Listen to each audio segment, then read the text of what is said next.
Hi friends, welcome to சனிபீஸ் world. நம்ம இன்னைக்கு நம்ம சேனலில் இந்த அகர் அகர் வச்சு ஒரு ரெசிபி தான் பார்க்க போகிறோம். அது என்னன்னு பார்க்கலாம் வாங்க. அதுக்கு இந்த பவுலை எடுத்து வச்சுக்கலாம். இந்த பவுலில் வந்துட்டு உங்களுக்கு தேவையான அளவுக்கு இந்த அகர் அகர் பேக்கெட் எடுத்து யூஸ் பண்ணிக்கலாம். இன்றைக்கி நான் இது ஒரு 1 பேக்கெட் தான் எடுத்திருக்கேன். இது 40 ருபீஸ் வந்துச்சு. இது நம்ம எதுக்காக யூஸ் பண்ணுறோன்னா, வீட்டிலேயே ஜெல்லி எப்படி செய்யலான்றது தான் இன்றைக்கி நம்ம பார்க்க போகிறோம். இப்போ இதை கட் பண்ணி எடுத்துகிட்டு இதுக்கு தேவையான அளவுக்கு தண்ணி ஊற்றிக்கலாம்.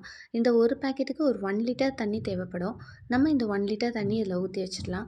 ஊற்றிட்டு இதை ஒரு 10 மினிட்ஸ் அப்படியே இருக்கட்டும். அதுக்கப்புறமா இதை எடுத்து ஸ்டவ்வில் நம்ம கொதிக்க வைக்கலாம். இது கொதித்து வர இந்த டைம் மட்டும்தான் இந்த ரெசிபிக்கான மொத்த டைமே. ரொம்ப ஈஸியான சிம்பிளான ரெசிபி, ஆனால் கிட்ஸுக்கு ரொம்ப ரொம்ப பிடிச்ச ரெசிபி.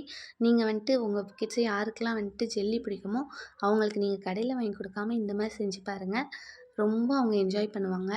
இதுப்போல் நான் வந்துட்டு ஒயிட் சுகர் ஆட் பண்ணுறேன். ஒரு 2 குழிக்கரண்டி கரண்டி வந்துட்டு சுகர் ஆட் பண்ணுறேன். உங்களுக்கு சப்போஸ் ஒயிட் சுகர் வேண்டான்னா நீங்கள் ப்ரௌன் சுகர் கூட யூஸ் பண்ணிக்கலாம். இது வந்துட்டு கலர் மட்டும்தான் சேஞ்ச் ஆகும், மற்றபடி டேஸ்ட் எல்லாம் அதே மாதிரி தான் இருக்கும். இது வந்துட்டு நல்லா இந்த மாதிரி நீங்கள் எடுத்து பார்த்தீங்கன்னா தெரியும். இப்போ ஜெல் மாதிரி இருக்குதா, அது மாதிரி நார்மலாக வர அளவுக்கு நீங்கள் கொதிக்க வச்சாலே முடிஞ்சு போச்சு. இப்போ இந்த ரெசிபி ரெடி. இப்போது இதை வந்துட்டு அப்படியே நம்ம யூஸ் பண்ணலாம். இது வந்துட்டு அப்படியே யூஸ் பண்ணி ஃப்ரூட்ஸ்லாம் தேவையான அளவுக்கு நீங்கள் ஆட் பண்ணி கூட அதை வந்துட்டு ஊற்றி வச்சாலும் அதை உள்ளே பார்க்க ஃப்ரூட்ஸும் வெளியே வந்துட்டு இதுவும் அழகாக இருக்கும். அதை நம்ம வேறு ஒரு வீடியோவில் பார்ப்போம். இப்போ வந்துட்டு பசங்களுக்கு பிடிச்ச மாதிரியான கலர் ஆட் பண்ணி தான் பண்ணுறோம். எங்கள் வீட்டு கிட்ஸ்க்கு வந்துட்டு இந்த ரோஸ் மில்க் எசன்ஸ் ரொம்ப பிடிக்குன்றனால ரோஸ் மில்க் எசன்ஸ் யூஸ் பண்ணுறேன். அதுனா கடையில் கிடைக்கிற மாதிரி ஒரு கலர்ஃபுல் இருக்குன்றதுக்காக வீடியோக்காக நான் இதை வந்துட்டு உங்களுக்கு பண்ணி காட்டுறேன். இது பார்க்குறதுக்கு எப்படி இருக்குது பாருங்கள். ஒரு ட்ரேயில் நீங்கள் ஊற்றி வச்சுடுங்க. இப்போ வந்துட்டு அது லிக்விடாக தான் இருக்கும். 10 மினிட்ஸ் ஃப்ரிட்ஜில் வச்சு எடுத்து பாருங்கள். சூப்பரான உங்களுக்கு தேவையான ஜெல்லி ரெடி. இந்த ரெசிபியை வந்துட்டு நீங்கள் வந்து ரொம்ப கஷ்டப்படலாம் வேண்டாம். இது வந்துட்டு இஃப்தார் டைமுக்கான ஒரு ரெகுலர் ரெசிபி தான் இது.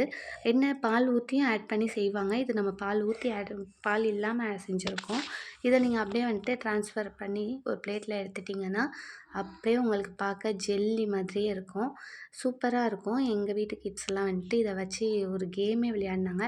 ஆக்சுவலாக கிட்ஸுக்கு மட்டும் இல்லைங்க, நமக்குமே வந்துட்டு அதை வச்சு விளையாட ரொம்ப இன்ட்ரெஸ்டிங்காக இருக்கும். ஜாலியாக இருந்தது. சாப்பிட்றது விளையாடுறதுன்னு ரொம்ப என்ஜாய் பண்ணாங்க. இதையே அப்படியே பால் ஊற்றியுமே நம்ம பண்ணலாம். அதுவுமே இன்னும் சூப்பராக இருக்கும். நம்ம அது தேவைன்னா இன்னொரு வீடியோவில் அதுவும் பண்ணுவோம். இது வந்துட்டு இந்த மாதிரி பண்ணதுனால பிள்ளைங்க வந்துட்டு ஒரு ஜெல்லின்ட்டு நினச்சி கடையில் கிடைக்கிற ஜெல்லி மாதிரியே நினச்சி சாப்பிட்டாங்க. இதை நம்ம ஐஸ்கிரீமில் கூட போட்டு சாப்பிட்லாம். இன்னும் டேஸ்டியாகவும் இருக்கும். வேறு ஏதாவது நீங்கள் ஃப்ரூட் சாலட் இதிலலாம் கூட போட்டு சாப்பிட்லாம். ஜூஸ் ரெசிபி அந்த மாதிரி இதுக்கெலாம் கூட போட்டுக்கலாம். இது உண்மையிலே சூப்பராக இருக்கும். சிம்பிளான ரெசிபி தான், செம்மையாக இருக்கும்.